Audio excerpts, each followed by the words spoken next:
listening to Big Blend Radio's Champagne Sunday show with Nancy and Lisa, and you just heard As He Now Appears. It's the title track to the debut album by British instrumentalist Elliot-Nelson, and he is going to appear right now on our show, but you can't see him. But he's over on the pond, so welcome, Elliot. How are you?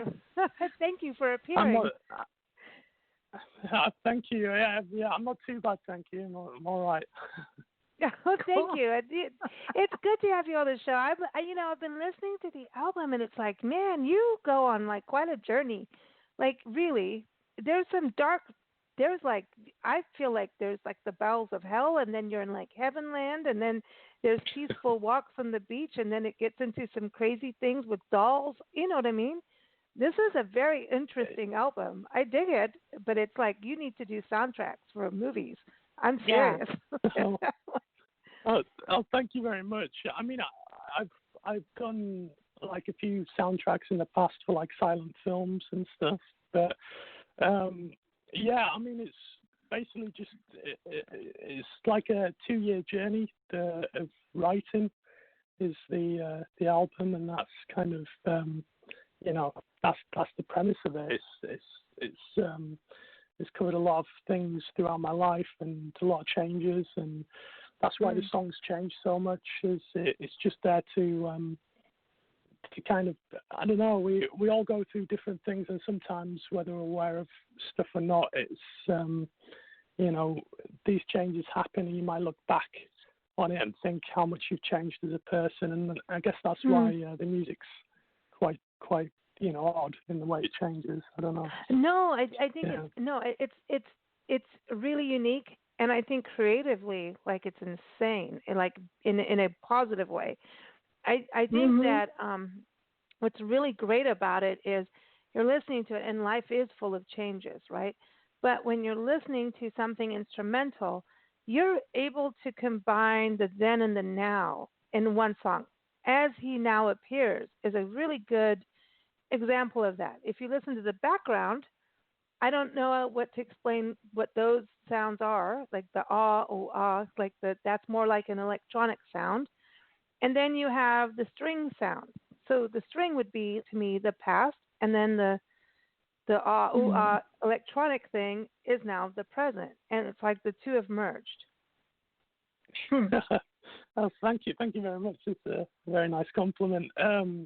Yeah, I mean, with that track in particular, it was, obviously it's electronic backing, so it's the bass is synth orientated, and the drums are kind of programmed in, and then everything else is organic, and it's like it's marrying the two basically together and trying to create something that's kind of rigid as well as having expression and feel on top of that. And it's difficult because obviously, like, mainly I'm a guitar player, so sometimes going to synths is like, it's not my forte, but at the same time, using things as padding and backing can really help propel like an organic track that's got acoustic guitar in or charango. So yeah. It creates an atmosphere. Yeah. I think it really creates this like. I think Lady Guinevere's on this big stallion, and she's galloping through Sherwood Forest. Oh my gosh, you go, girl. No. And King Arthur's sitting there, and somehow he has a wristwatch, and he's like, "You're like 5 minutes late." Oh, she'll cut his head off. Joan of Arc will come in and say, "That's enough of that." No, but I mean, it's like a horse galloping, the rhythm in a forest, like Sherwood Forest, and things could happen. That's exactly it, Nancy. You just said the horse galloping, that's like a natural element, and that's what's so interesting about your music is that you have the natural heartbeat on top of synth stuff. Yeah, that's what's neat. That's the horse galloping to me, at least. I like the way that you found the English kind of motif there, with me being the British on the show today. Well, we lived in England, so it wasn't that hard. No. So whereabouts? We lived in Manchester and in Preston. Southport, and Preston. Yes. Right. I kind of know the area roughly. I lived out close to there for about 2 years. So yeah, I kind of know the area. How long were you guys over there for? About a year and a half. Yeah. Yeah. Oh wow.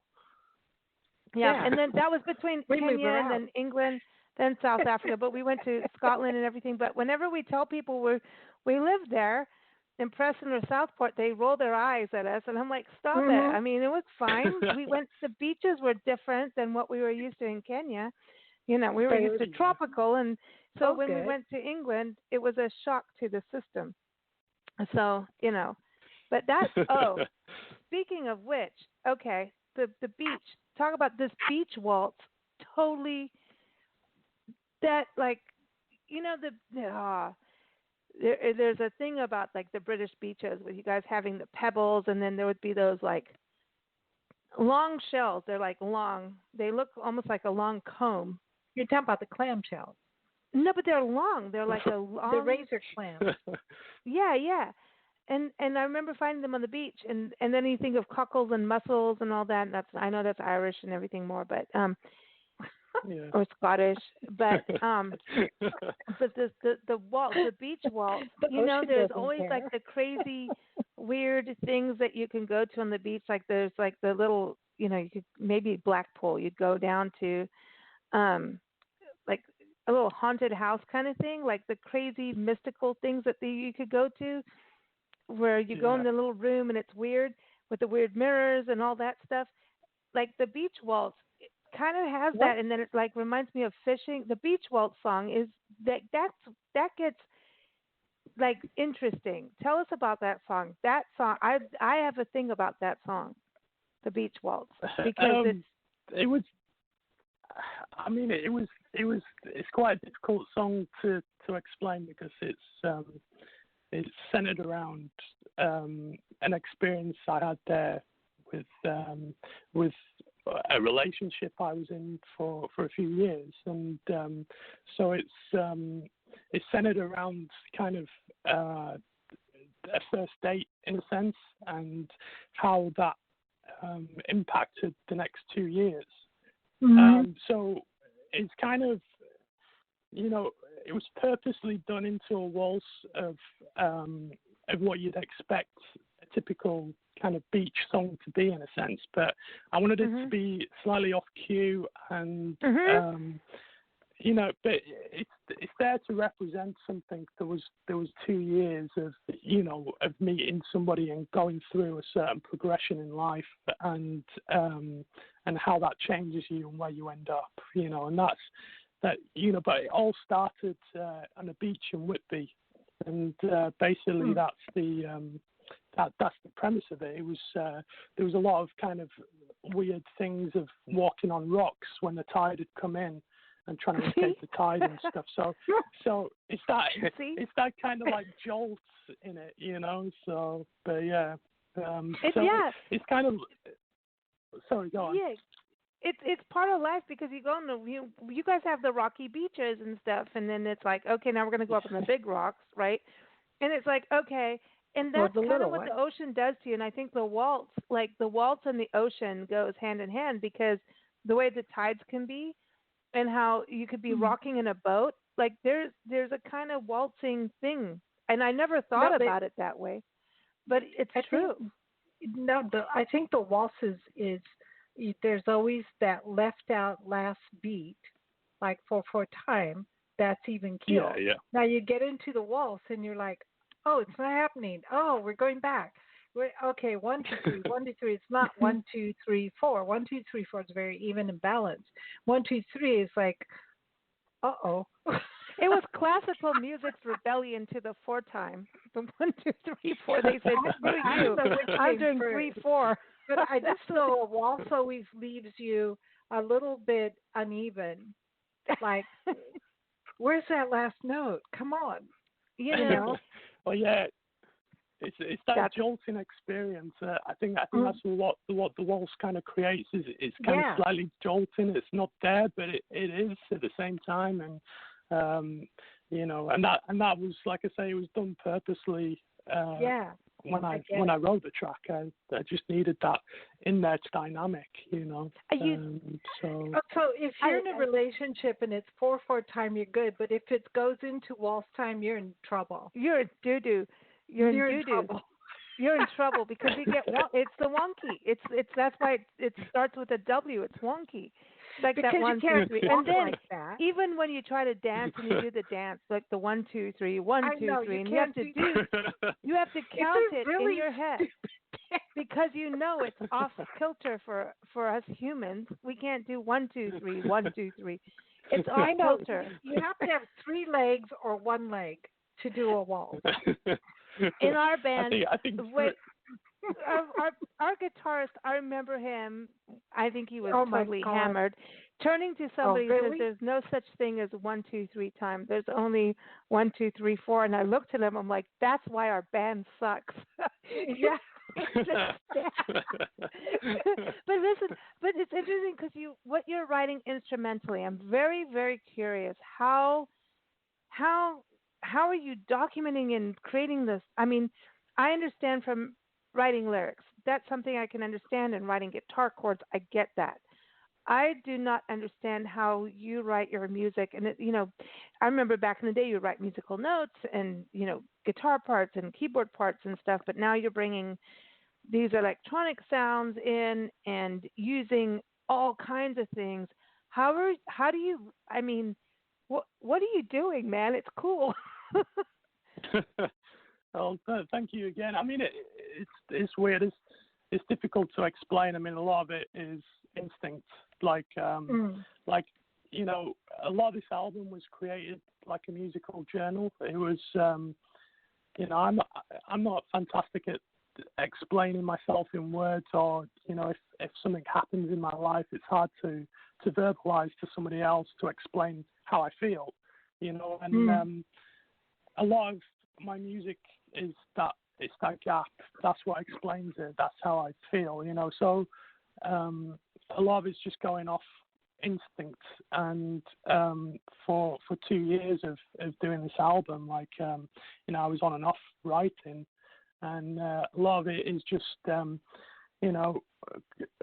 through certain experiences, maybe not quite understanding them, not being able to explain them to people. But yet, I feel that when I did music, it's explaining a whole lot that I can't. So it's when I write stuff, it's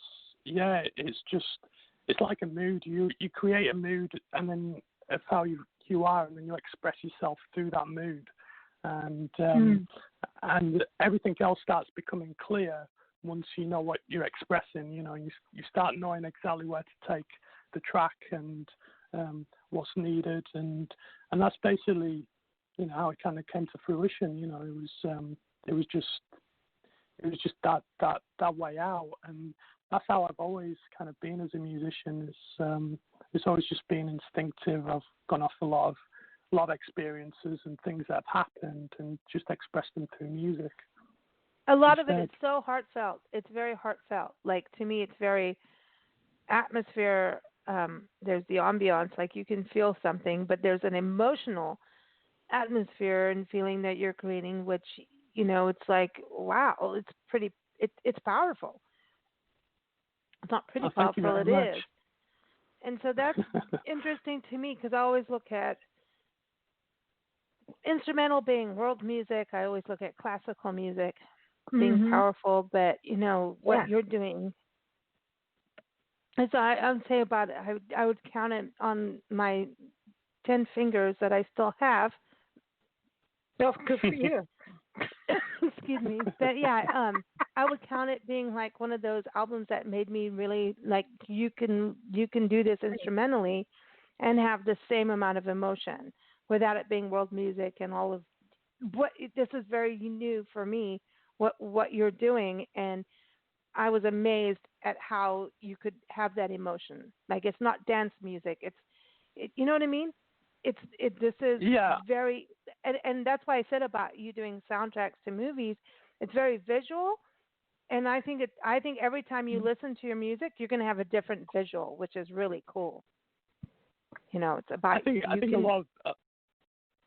Go ahead. like a lot of that is playing through.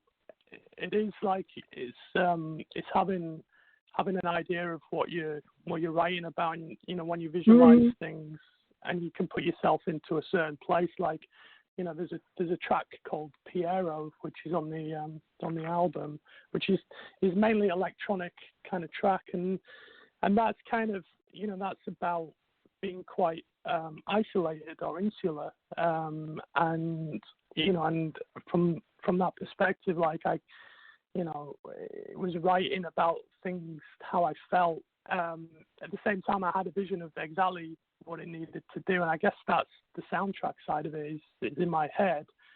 I knew what it was about, so I could lay it out visually and do the music to that vision of what it was aimed at. But yeah, it's weird because like I said, I've done some silent films before with in a duo that I called like The Wolf and the Ape, and that I we like did, that, like, by the way, The Wolf and the Ape. So you guys are like an underground band going off, and this is cool. Yeah, I mean, the Wolf and the Ape was like it was actually just two of us that I got asked to do a soundtrack for a silent film, a film called The Man with a Movie Camera, and it's a Russian 30s film, and I got asked to do like for like an independent cinema that were airing showing the film.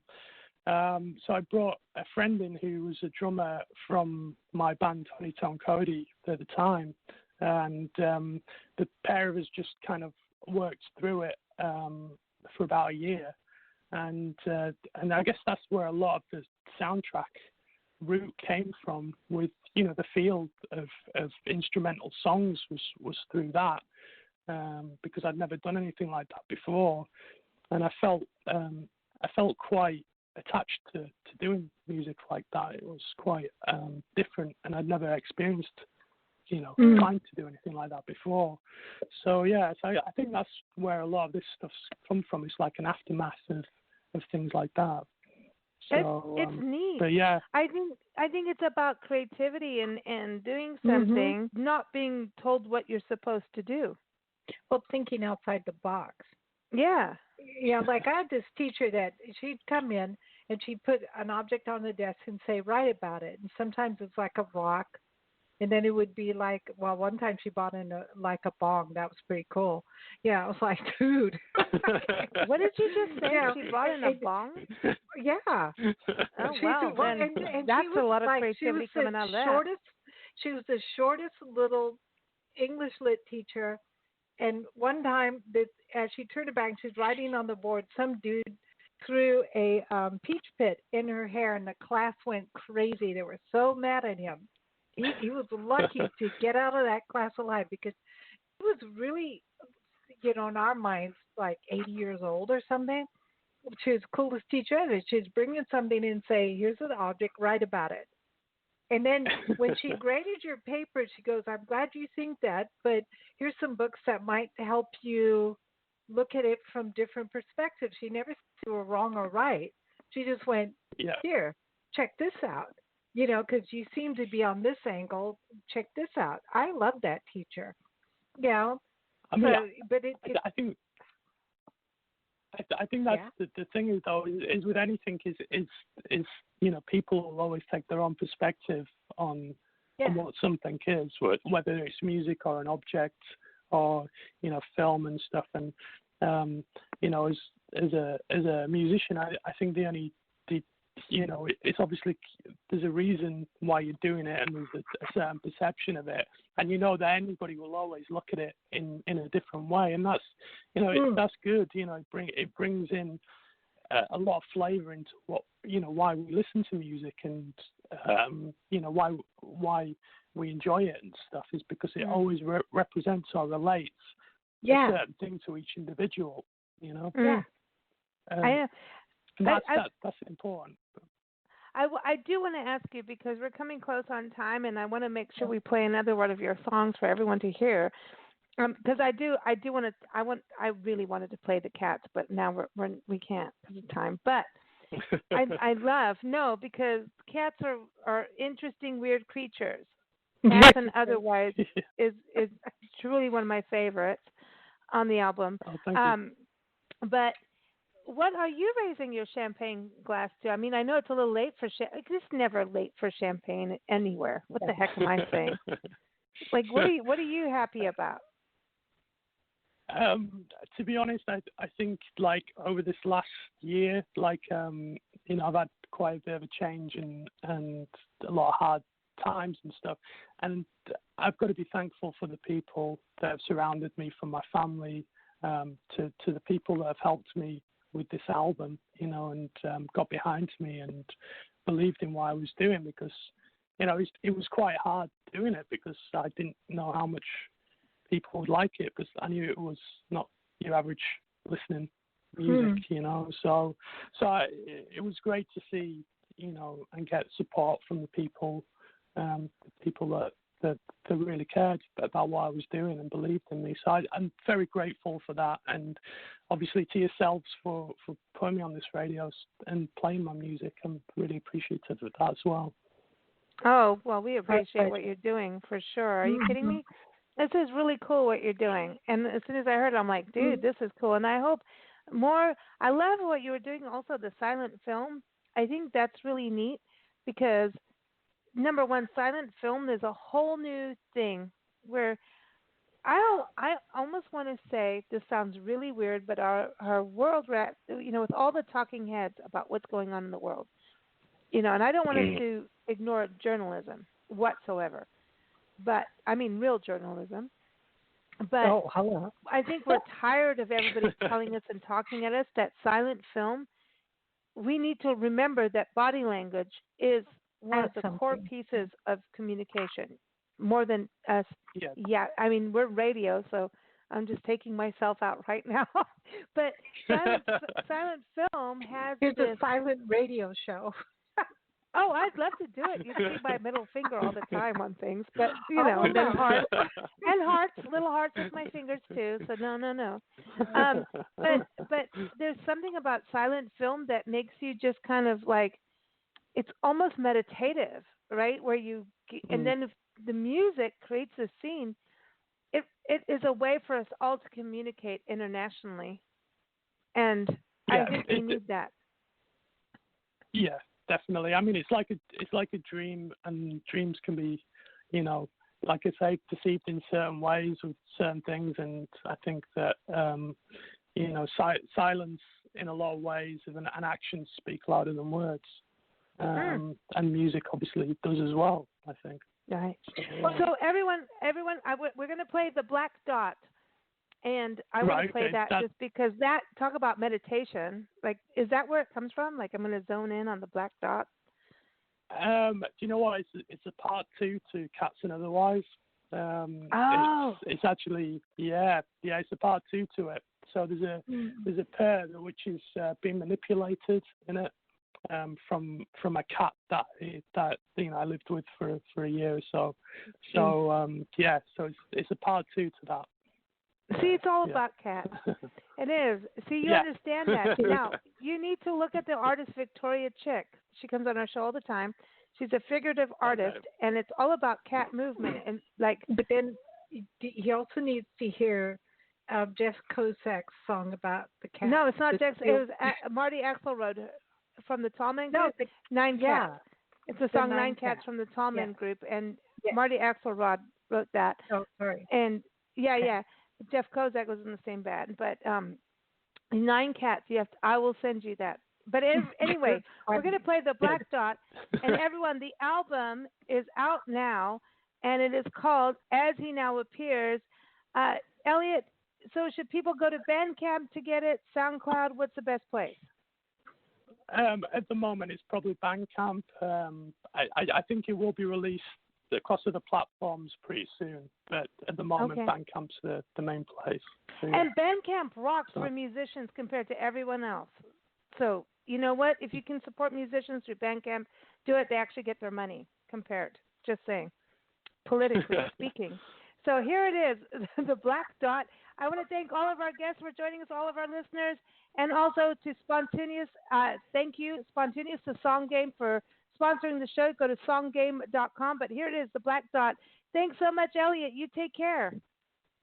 Thank you very much. Thank you for having me. Cheers. Champagne toast to you. Thank you. Awesome. Bye-bye. Bye.